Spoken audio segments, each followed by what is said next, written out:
Amén. Queridos hermanos, Dios les bendiga. El Señor va, sin duda, tiene mucho que decirnos. Le invito entonces a que ustedes puedan abrir su Biblia en el libro de Lucas. En el libro de Lucas. Y que realmente el Señor sea hablando en nuestras vidas, porque cuando el Señor habla en nuestras vidas tienen propósito, sentido, rumbo, y sin duda también sentimos la paz del Señor. Damos gracias a Dios por todo lo que el Señor está haciendo, y sin duda también lo seguirá haciendo porque Él es bueno y es fiel. Le invito entonces a que podamos darnos cuenta y poder estudiar la palabra de Dios, escuchar lo que Él tiene para nuestras vidas, el nacimiento de Jesús. El nacimiento de Jesús. Muchas veces, mientras tanto usted le invita a buscar en su Biblia, el libro de Lucas, capítulo 1, versos del 26 hasta el 38. Mientras busca el texto en su Biblia, para mucha gente este tiempo de Navidad es un tiempo para muchas cosas. Es un tiempo a veces, como es fin de año, para reflexionar sobre qué han hecho, qué no han hecho, para evaluar un poco el año antes de fin de año, que está muy cercana a las dos fechas. Para otros es un tiempo de estrés. ¿Qué voy a comprar a mis hijos? ¿Qué voy a comprar a mi familia? ¿Qué voy a regalar? Y muchas veces durante el año se paga lo que se gasta en diciembre, trayendo esclavitud, trayendo estrés, trayendo preocupaciones, etcétera, etcétera. Para otros también esta fecha es símbolo de fiestas. De hecho, no dice Navidad, dice felices fiestas, fiestas, fiestas. Y si se da cuenta, en la publicidad de la televisión y en la publicidad en general de los medios audiovisuales, muy pocos hablan de Navidad, dicen felices fiestas, porque tratan de hacer de la Navidad algo no cristiano, algo laico, algo general, algo del pueblo, algo no cristiano en el fondo. Por eso llaman fiestas y ni se acuerdan de Jesús. Para muchos el gran símbolo de este tiempo es un árbol de Pascua. Para otro, quizá un poco más espiritual, pondrá una estrellita, pero el pesebre, Jesús, la familia, muchas veces pasa a segundo lugar. En este contexto en el que nos estamos moviendo, un contexto en el que la gente y la sociedad está dejando a Jesús de lado en esta fecha. Sin embargo, nosotros somos los encargados de poder reivindicar y darle el lugar que se merece esta fecha y sobre todo el nacimiento de nuestro Señor Jesucristo. Por eso vamos a leer el texto de Lucas, un texto muy iluminador en cuanto a lo que sucedió en este periodo. Y si bien es cierto, la segunda parte o otra historia también relacionada con el nacimiento de Jesús se verá la próxima semana, ¿verdad? En el próximo sermón. Pero hoy día veremos tres grandes temáticas relacionadas con el nacimiento de Jesús. Le invito entonces en su hogar a que podamos leer Lucas capítulo 1 del 26 hasta el 38. Dice así. Al sexto mes, el ángel Gabriel fue enviado por Dios a una ciudad de Galilea llamada Nazaret, a una virgen desposada con un varón que se llamaba José, de la casa de David, y el nombre de la virgen era María. Y entrando el ángel en donde ella estaba, dijo, salve, muy favorecida, el Señor es contigo, bendita tú entre las mujeres. Mas ella, cuando le vio, se turbó por sus palabras, y pensaba qué salutación sería esta. Entonces el ángel le dijo, María, no temas, porque has hallado gracia delante de Dios, y ahora concebirás en tu vientre, y darás a luz un hijo, y llamarás su nombre Jesús. Este será grande, y será llamado Hijo del Altísimo, y el Señor Dios le dará el trono de David, su padre, y reinará sobre la casa de Jacob para siempre, y su reino no tendrá fin. Entonces María dijo al ángel, ¿cómo será esto? Pues no conozco varón. Respondiendo el ángel le dijo, el Espíritu Santo vendrá sobre ti y el poder del Altísimo te cubrirá con su sombra, por lo cual también el santo ser que nacerá será llamado Hijo de Dios. Y he aquí tu parienta Elizabeth, ella también ha concebido hijo en su vejez, y este es su sexto mes para ella, la que llamaban estéril, porque no hay imposible para Dios. Entonces María dijo, he aquí la sierva del Señor, hágase conmigo conforme a tu palabra, y el ángel se fue de su presencia. Amén. Ya hemos orado, ¿verdad? Y damos gracias a Dios por su palabra, que siempre nos guía y tiene que hablar a nuestra vida, y con un corazón dispuesto, siempre un corazón abierto para escuchar su palabra. Sin duda, este anuncio del ángel Gabriel a María fue sorpresivo. Pero por eso mismo, vamos a darnos cuenta en primer lugar que el anuncio del nacimiento de Jesús fue el cumplimiento de las profecías del Antiguo Testamento. Desde Génesis capítulo 3, versículo 15, desde que el hombre, el ser humano, Adán y Eva, caen en pecado, ceden a la tentación, desde ahí Dios Padre promete que un hijo de Eva vendría, ¿verdad?, a poder destruir a esta maldad, este maligno, este Satanás, este mentiroso, que trata de que el ser humano se crea un Dios.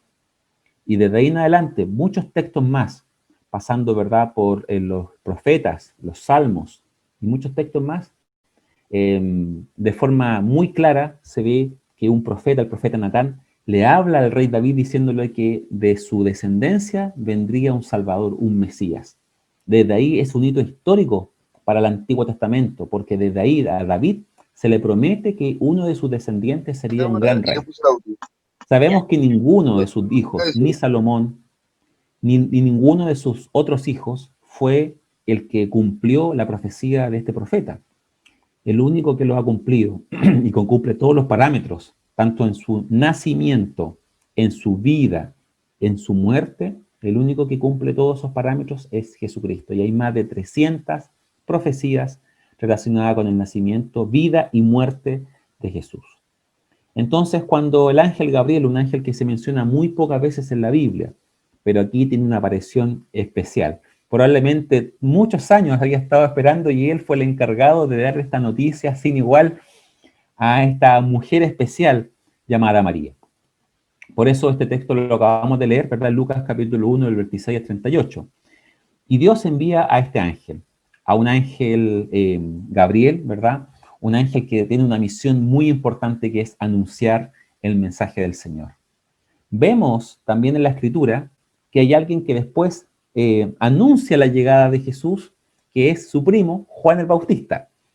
Así como Juan el Bautista en la tierra es el encargado también de anunciar a las personas que vendría el Mesías, también ahora el ángel es el encargado de anunciar a María el nacimiento del Salvador Jesús. Y ahora nosotros tenemos el gran privilegio de anunciar a las personas que Jesús no solamente nació, vivió y murió, sino que también resucitó y volverá por nosotros su iglesia. Pero también vemos que Jesús, entonces, según el texto, nacería en una ciudad del norte. Jesús nació en el sur, en Belén, pero en el norte se fue a vivir y nacería, ¿verdad?, en Nazaret de Galilea. Ahí le está anunciando, le están anunciando que nacería, ¿verdad? No porque, de hecho, sabemos que nació en Belén, pero es en Nazaret donde se anuncia este mensaje. En una ciudad, en un lugar muy sencillo, alejado de la capital, en un sector rural, un sector relativamente pobre. En ese contexto vive María con José. Y lo que también sabemos es que además de que se le anuncia entonces a esta mujer, es que era una virgen desposada con José. Isaías capítulo 7 nos habla de una profecía que dice que aquí la virgen concebirá y dará a luz un hijo, y se llamará su nombre Emmanuel, que significa Dios con nosotros. Esa profecía la dijo Isaías 600 años antes de Jesús. Y ahora ha llegado el momento de que aparezca en este mundo esta famosa virgen, una mujer que ya estaba comprometida con un hombre, con José. Probablemente en este tiempo las niñas se comprometían entre los 3 y 17 años, era una costumbre cultural de la época.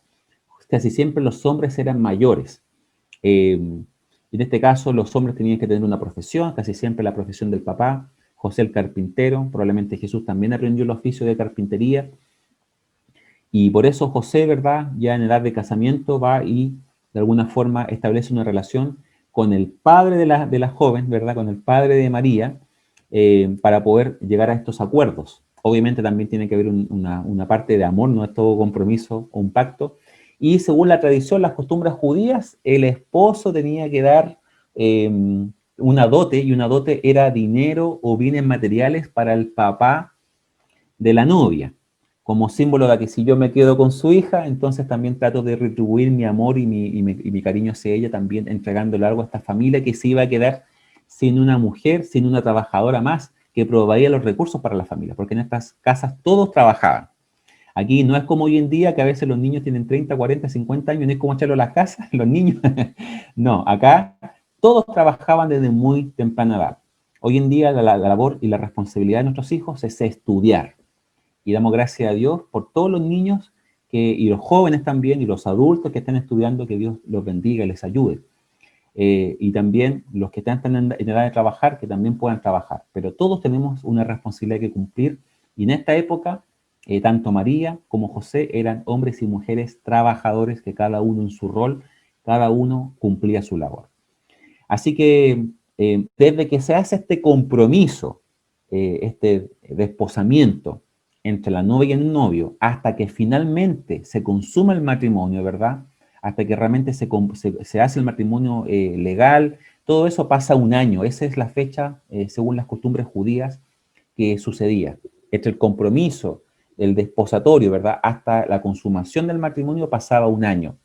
Y en ese año no siempre vivían juntos, de hecho a veces vivían separados, pero el punto es que no había contacto sexual. ¿El punto cuál es? Que en ese contexto, ¿verdad? Era que se habían comprometido María con José. Ese era el compromiso. Estaba desposada, pero no estaba consumado el matrimonio. Y en ese contexto aparece este ángel Gabriel y le dice unas palabras muy significativas. Salve, muy favorecida. Y esta frase, que para nosotros es común, para algunos quizás la dijo cuando chico, ¿verdad? La aprendió por ahí. Estas palabras en el idioma griego significa, es una palabra que tiene que ver con gracia, pero no es la misma gracia que se ocupa para otras temáticas en la Biblia. De hecho, es una palabra que aparece pocas veces, unas 2 o 3 veces en la Biblia. Salve muy favorecida. Y muchas veces se nos enseñó de otra religión que María es la única que tenía esta gracia especial. Pero ¿saben qué? No es así. Esta misma palabra que habla de muy favorecida o llena de gracia, también dicen otras versiones, es la misma palabra que se ocupa en una de las cartas de Pablo, que se aplica a todos los creyentes. Por tanto, qué maravilloso saber que la misma gracia que recayó sobre esta mujer especial, María, que era una pecadora igual que nosotros, porque era un ser humano, ¿verdad? Igual que nosotros, esta misma gracia que le dio una misión especial de llevar en su vientre al Salvador Jesús, también es la misma gracia que se aplica a nosotros, cada uno de los creyentes en el Señor. Por tanto, siéntete lleno de gracia, es decir, no somos desgraciados o no somos personas sin gracia, sino que somos hombres y mujeres llenos de la gracia del Señor Jesús. Somos favorecidos, somos llenos de la gracia del Señor. Y la pregunta es, ¿tú te sientes lleno de la gracia del Señor? ¿O piensas que sobre tu vida hay una nube negra, verdad, que siempre te está inundando? No, el Señor está contigo. Y somos benditos también, por cuanto el Señor está con nosotros. Este es el mensaje del ángel a María, que en cierta medida también se aplica a nuestras vidas, porque hoy tenemos la misión de llevar el mensaje del Evangelio de Jesús a todos los rincones de la tierra. Y se nombran algunas cualidades de Jesús. El ángel menciona por lo menos 4, que si usted compara Isaías capítulo 9, versículo 6, donde dice que verdad, nacerá un niño, ¿cierto? Que tendrá algunas cualidades. El ángel dice que será grande, será llamado Hijo del Altísimo, se le dará el trono de David su padre, y su reino no tendrá fin. Esas 4 cualidades se ve también en Isaías capítulo 9, verso 6. Por tanto, Jesús es el cumplimiento de las profecías del Antiguo Testamento. Es decir, tenemos plena seguridad de que el mismo Jesús que cumplió todo lo que se había dicho de él, es el mismo Jesús que prometió mientras estuvo en la tierra, quedó todo registrado en la palabra de Dios, y cada una de esas promesas también se aplican a tu vida y a mi vida. La pregunta es, ¿lo crees? Gracias a Jesús por cumplir todo, porque su cumplimiento asegura ahora el cumplimiento que Él ha hecho a nuestras vidas. En segundo lugar, Jesús nos muestra que los bebés no nacidos también son seres humanos. Jesús nos muestra que los bebés que aún no nacen, que todavía están en el vientre materno, también son seres humanos. ¿Qué significa esto? Lucas capítulo 1, del verso 39 al 56. María va a las montañas y visita a su pariente Elizabeth, que es su prima. Y en ese contexto, ¿verdad? Hay una relación muy importante, muy interesante ahí. Pero mientras hay este saludo, ¿verdad? Entre familiares, el bebé de Elizabeth, que tenía 6 meses era mayor el bebé de Elizabeth que Jesús. Es decir, Juan el Bautista, que era el primo también de primo o pariente, ¿verdad? Ya no sé cómo, a veces están mezclas entre tíos, primos, no sé cómo se llaman, pero sin duda, de alguna forma tenían una relación de parentesco Jesús con Juan el Bautista, entre María y Elizabeth. Y cuando se produce este saludo entre estas dos mujeres, el bebé Juan saltó en el vientre y fue lleno del Espíritu Santo. La pregunta es, hermanos, ¿en qué momento Jesús empieza a ser lleno del Espíritu Santo? ¿En qué momento Jesús empieza a ser lleno del Espíritu Santo? Y la respuesta es sencilla. Desde que se concibe, porque Jesús fue concebido por el Espíritu Santo. Jesús siempre fue lleno del Espíritu Santo. No como los apóstoles que esperaron a Pentecostés, Hechos capítulo 2, no como nosotros que cuando creímos en Jesús automáticamente vino sobre nosotros el Espíritu Santo. Jesús no fue así. Jesús desde su concepción fue siempre lleno del Espíritu Santo, por cuanto la Trinidad nunca se separó, siempre estuvo con Jesús. Por eso es importante esto. ¿Y esto qué significa también? Que los niños también pueden ser guiados y llenos del Espíritu Santo. No solamente los adultos, y este es un cambio de paradigma, un modelo nuevo para nosotros, porque muchas veces, lamentablemente, las iglesias les daban mucho valor al adulto y no al niño, cuando los niños también son importantes para el Señor. Y este texto nos muestra la importancia de Jesús para con los niños, para con todos. ¿Se dan cuenta? Por eso valoremos a los pequeñines. Qué gusto nos da cuando los hijos de los hermanos están o en la pantalla o están por ahí, pero qué gusto es verlos. Ahora inclusive nos gusta verlos en la iglesia, cuando la revolvían, saltaban, gritaban algunos, todos, pero están ahí. Eh, pero también hoy en día que estamos Zoom-gregados o congregados por Zoom, también es importante, hermanos, que los niños puedan estar escuchando el culto, que puedan participar. Si ahora en este contexto no escuchan la palabra de Dios, ¿quién le asegura que 10, 5 años más van a escucharlo? Somos los padres los encargados de enseñarle la palabra de Dios a los niños. Pero volviendo al texto, el bebé Juan en ese momento fue lleno del Espíritu Santo. Y damos gracias a Dios por eso. De hecho, el texto, un versículo más adelante dice que también estaba lleno de alegría. Es decir, los niños pueden sentir, se mueven y son llenos del Espíritu Santo. ¿Esto qué nos asegura entonces? Bueno, Elizabeth reconoce a María también como la madre del Señor. Y María sin duda tiene un valor importante, y nosotros como evangélicos protestantes tenemos que también reconocer el valor de María, pero no darle un valor más allá de lo que la Biblia dice. Ella no intercede por nosotros, no hay ningún texto que diga eso, pero sí tiene un valor importante por cuanto fue la madre de nuestro Señor Jesús. Y en este contexto hay una frase maravillosa que aparece: bienaventurada la que creyó, porque María le creyó al Señor. Y también damos gracias a Dios por todos aquellos hombres y mujeres que le creen a Dios, que tienen fe en el Señor. Una fe que sobrepasa cualquier cosa. Mientras la sociedad quiere que no creamos en nada y queda sin esperanza, nosotros somos los que creemos en el Señor y nos llenamos de esperanza, sabiendo que el futuro no es mejor por la política ni por la economía. El futuro es mejor porque Cristo viene por su iglesia. Así que confiemos en el Señor. Y ahí después aparece una gran y larga y extensa oración de María. Pero esta oración de María no se centra en ella, qué linda soy yo por creer en el Señor, no se centra, no trae gloria al nombre de María. Esta alabanza y adoración trae nombre y trae gloria y honra al nombre de Dios. Y te invito, amado hermano y hermana, que cuando tú estés en tu trabajo, cuando estés estudiando, cuando estés en tu hogar, pone la música, no importa todo, chancho, como decimos en Chile, pero alaba y adora el nombre del Señor. Alégrate en Él, que tu deleite sea el Señor. El deleite de María era Dios. ¿Y tu deleite cuál es? Sin duda, mucho que aprender de María.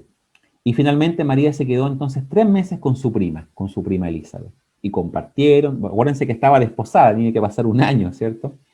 En este contexto, entre medio de esto, aparece el texto que leyó el hermano William al principio, porque José estaba sorprendido cómo yo no he estado con María y cómo nace este bebé, ¿cierto?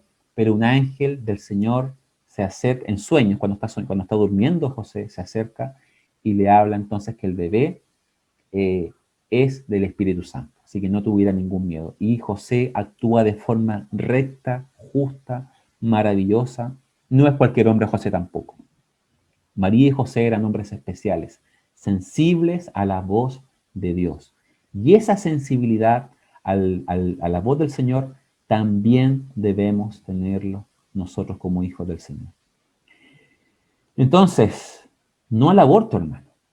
No podemos entrar a favor del aborto, por cuanto el aborto no reconoce el valor del bebé como un ser. Porque aquí son dos cuerpos distintos. Uno es el cuerpo de la mamá, que a veces con consentimiento y lamentablemente otras veces sin consentimiento, pero finalmente conciben bebés. Qué bueno sería poner más el acento en aquellas personas malas que abusan de las mujeres. Por supuesto que ahí tiene que estar todo el rigor de la ley. Pero independiente de las circunstancias, siempre vamos a creer que el aborto va a ser algo que va contra la voluntad del Señor. Dice Proverbios capítulo 6, 6 cosas aborrece al Señor y 7 aún le son abominables. Y una de ellas, así como está la lengua mentirosa, los ojos altivos, también están las manos que derraman sangre inocente. Y así como Herodes después intentó matar al bebé Jesús, así como Faraón intentó matar a los bebés en Egipto, como Moisés fue salvado, también hoy en día hay hombres y mujeres que están a favor de este asesinato de niños, de niños que ya tienen su sistema nervioso formado y tantas otras cosas más importantes, pero finalmente esto. Que Dios bendiga a los niños, independiente de las circunstancias en que vengan, tienen que ser criados y recibidos con amor y con cariño. Así que, hermanos, nosotros como iglesia vamos a estar siempre en contra del aborto. Por cuanto la palabra de Dios, lo que interpretamos en la palabra de Dios es eso, que Dios está a favor de la vida, nunca jamás a favor del asesinato. Y en tercer lugar, hermanos, esto maravilloso y bello, el nacimiento de Jesús es ejemplo de humildad y amor de familia. Lucas capítulo 2. Este es el último punto, hermanos. ¿Por qué es importante esto? Bueno, por muchas razones. Cuando uno empieza a leer el texto se da cuenta del contexto. Y fíjese que Jesús nació en un contexto romano. No nació con Israel libre. Los romanos invadían y luego tenían paz dentro de sus territorios. Pero ¿a qué costo era esta paz? Ellos mantenían la paz interna a costa de cualquier costo. Si tenía que matar a 4.000 personas porque se levantaban en rebelión, las mataban. Entonces era una paz forzada. Este contexto sociopolítico, religioso, por otro lado, ¿verdad? Que estos fariseos, saduceos, los escribas y todo el sistema religioso ya estaba tan burocratizado que no vieron, no se dieron cuenta que había nacido el Mesías prometido, que las profecías habían hablado de él, no se habían dado cuenta. Y son otras personas los primeros que reconocen el nacimiento de Jesús como Salvador. Bueno, además de su familia, los pastores en primer lugar, que son los más humildes, eso se verá la próxima semana, los pastores que son los más humildes. De todas las profesiones que había en Israel, una de las más desprestigiadas era ser pastor de oveja, porque estaba hediondo, porque era poco trabajo, era mal pagado, pastor de ovejas. Y lo segundo, el otro extremo, la gente de verdad de poder adquisitivo, dinero y sabiduría, que son los sabios, estos magos, que lo llaman algunos, los sabios del Oriente. Entonces tenemos los dos extremos, todas las clases sociales distintas y extremas adorando al Señor. Eso se verá la próxima semana. Ellos son los primeros que reconocen a Jesús, además de su familia. Pero ¿saben qué? Leyendo los evangelios, ¿saben quiénes son los que vienen después? Ni siquiera son los discípulos, son los demonios. Los demonios tiemblan ante la presencia de Jesús cuando empieza su ministerio. Así que ojo ahí, no vaya a ser que nosotros no reconozcamos el señorío de Jesús. Jesús entonces nació en este contexto romano, un contexto muy diverso, con una paz forzada, con una religiosidad muy burocratizada, pero en ese contexto nace Jesús. Es decir, no nace en las mejores circunstancias. No sé en qué circunstancias fue tu nacimiento, no sé cómo se conocieron tu papá y tu mamá, pero lo que sí sabemos es que Tu vida y mi vida y nuestra vida tiene un propósito en el Señor. Si tienes vida, tienes propósito en el Señor. Por tanto, no te menosprecies. No pienses que eres poca cosa ante los ojos del Señor, sino que reconoce que el Señor tiene propósitos con tu vida. Tienes vida, tienes propósito en Dios. Fueron a Belén, desde Galilea, Nazaret, la ciudad de Nazaret. Fueron al sur, más allá de Jerusalén, más al sur, 20 kilómetros después está Belén, eh, que significa casa de pan, Betlehem en hebreo, casa de pan, ¿verdad? Y Jesús después dijo, yo soy el pan de vida. Fueron porque estaban siendo empadronados, es decir, estaban siendo censados, porque los gobernadores romanos estaban que toda la gente fuera censada para así saber cuánta gente hay y cuánto dinero e impuestos recibir. Si finalmente muchas de las cosas que se hacen es por dinero e impuestos. Pero ellos obedecieron, fueron entonces a este censo, desde Nazaret hasta Belén, por lo menos son entre 3 y 5 días a paso normal.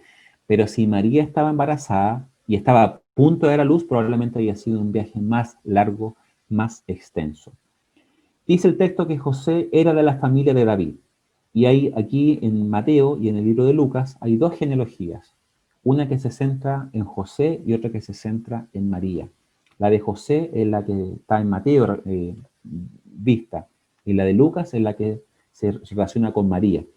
Pero en ambos casos vemos que José era descendiente entonces del rey David. Y recordemos que una de las promesas, una de las profecías, que el profeta Natal le dijo al rey David que uno de sus descendientes sería el rey, el Mesías prometido. Así que vemos que está todo en orden, pero la gente, yo creo que ni José se sabía que él, de su descendiente, vendría alguien tan importante. Y Jesús entonces llega al nacimiento y Jesús nace en un pesebre. ¿Por qué? Porque dice la Biblia explícitamente, no había lugar para ellos en el mesón. El mesón era una posada grande donde venían los viajeros, pero como había venido tanta gente para ser censada, todos los lugares, todos los espacios estaban ocupados y nadie fue capaz de darle espacio a una mujer embarazada, a su esposo, nadie fue capaz de eso. Cada uno vio por lo suyo, cada uno se preocupó de su vida, de su ajetreo, de sus responsabilidades. Y no hubo tiempo para pensar en el otro, en el prójimo, ni siquiera ser sensible ante una mujer embarazada. Este es el contexto donde nace Jesús. Pero aún así, con todo esto en contra, no importa, porque esto también es un ejemplo para nosotros. La pregunta para nosotros hoy en día es, ¿hay lugar para Jesús en tu ajetreada vida? Si hay que cumplir con los trabajos, con los informes, con las compras, con esto, con lo otro, incluso hasta a veces con las cosas de la iglesia. ¿Hay lugar para Jesús? ¿Hay lugar para que el Señor hable tu vida a través de la Biblia? ¿Hay tiempo para que tú le digas tus cosas al Señor a través de la oración?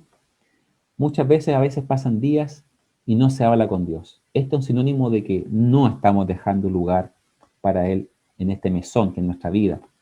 Entonces a veces nos sorprendemos con esta gente tan maligna, con esta mujer embarazada y con este joven, cuando muchas veces nosotros no dejamos que Jesús tome el lugar en nuestra vida durante el día. Por eso, hermanos, este es un llamado de atención también para nosotros. ¿De qué estamos haciendo con las 24 horas del día? ¿Estamos dedicando el tiempo al Señor, el lugar que se merece? Y sin duda, todo esto, este contexto, porque nació en un pesebre, ¿verdad? Algo, en un pequeño, ¿verdad? Madero, cubierto con paja, ¿verdad? Envuelto en pañales, ¿verdad? Probablemente ya las parteras estaban ocupadas, probablemente quizás María tuvo que dar a luz sola, quizás con la ayuda de José. No se dice nada respecto a las parteras que eran famosas en el mundo hebreo. Lo que sí sabemos es que Jesús nació y con todo el dolor del parto, ¿verdad? Todo lo que significa un parto, María entonces agarra a su bebé, ¿verdad? Y se produce este apego, este cariño y este también aprecio y cariño de José. Y vemos una familia muy sencilla, papá, mamá, hijo, pero que es un símbolo de humildad y de amor.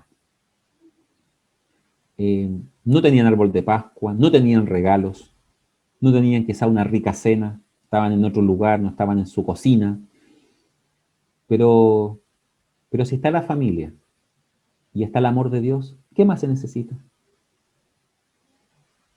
Lamentablemente nuestra sociedad ha puesto mucho énfasis en lo secundario, pero no ha puesto el énfasis en lo primario, en el amor a la familia, pero primero en el amor a Dios. Por esta razón, hermanos míos, y esta es la última lámina que nos lleva a la reflexión. Primeramente, el anuncio de las profecías de Jesús desafía nuestra fe. Si Dios cumplió sus promesas en Jesús, Dios también cumplirá sus promesas a nosotros, su iglesia. ¿Lo crees? Bienaventurado, decía el texto, a la que creyó.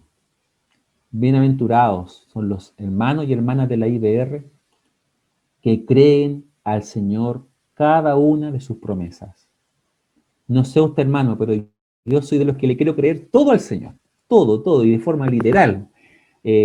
Porque realmente entiendo que cuando le creemos al Señor, nuestra vida tiene paz, tiene alegría, tiene bendición. El Señor ha sido tan bueno con nosotros. ¿Hay motivos para dudar de que Él cumplirá sus promesas? Y que Dios cumpla sus promesas es símbolo de paz, pero también es símbolo de temor. Símbolo de paz por cuanto sus promesas son de paz para aquellos que lo amamos y lo obedecemos. Pero también es un símbolo de temor para aquellos que no viven conforme a sus propósitos. Y esto no es para infundir miedo, sino que para darnos cuenta que realmente así como Dios es amoroso, también es santo y justo y no dará por inocente al culpable. Que Dios perdone nuestros pecados. Y si nosotros en este tiempo no estamos yendo conforme a su voluntad, pidámosle perdón porque Él va a ser amplio en perdonar nuestros pecados. Dice el texto de Isaías, venid pues y estemos a cuenta. Si tus pecados fueran como la grana, como la nieve serán emblanquecidos. Si fueran rojos como el carmesí, vendrán a ser como blanca lana. Es decir, si nuestra maldad es grande, más grande es su amor y su perdón, pero es necesario el arrepentimiento y la fe en Jesucristo. Este es el primer desafío. Dios desafía nuestra fe. ¿Creemos al Señor? Amén. Segundo desafío. La visita de María Elizabeth desafía el valor de la vida, especialmente el valor del que está por nacer. Y si tú tienes vida, valora tu vida. No te valores por cómo la sociedad valora a la gente, por lo que tiene, por cómo se ve. Nada de eso vale ante el Señor, pero como dice 1 Samuel 16:7, no mires lo que está delante de tus ojos, porque Jehová no mira lo que mira el hombre. El hombre mira lo que está delante de sus ojos, pero Jehová mira el corazón. ¿Cómo está tu corazón? ¿Cómo está tu autoestima? ¿Alta, baja? ¿Vales mucho, vales poco? Si está muy alta, el Señor te quiere bajar, por cuanto en nosotros no hay valor en sí mismo. El valor que tenemos es gracias a Dios. Si está baja, valórate, por cuanto vales tanto que Dios tuvo que morir por ti. Eres especial, eres importante. Que nuestra autoestima sea una autoestima sana en el Señor. Que tu autoestima no se mida por el regalo que recibes, como que si el regalo midiera cuánto te ama Dios o cuánto te ama tu familia. El valor de nosotros no está en lo que recibimos ni tenemos, sino que en lo que somos. Que somos hijos e hijas del Señor. Por eso valoremos al que está por nacer y que Dios bendiga a todas las familias para que realmente valoren a los hijos y le demos el valor que se merecen también. Último desafío, el nacimiento de Jesús desafía el consumismo, egoísmo y exitismo en el que estamos inmersos como sociedad. Si se va a pasar el verano, el año 2021, pagando el regalo de la Navidad del 2020, créame que está siendo esclavo y no está viviendo en la libertad que Cristo quiere que vivamos. Por eso, hermanos amados, y así en tanta cosa, en las vacaciones, etcétera, etcétera.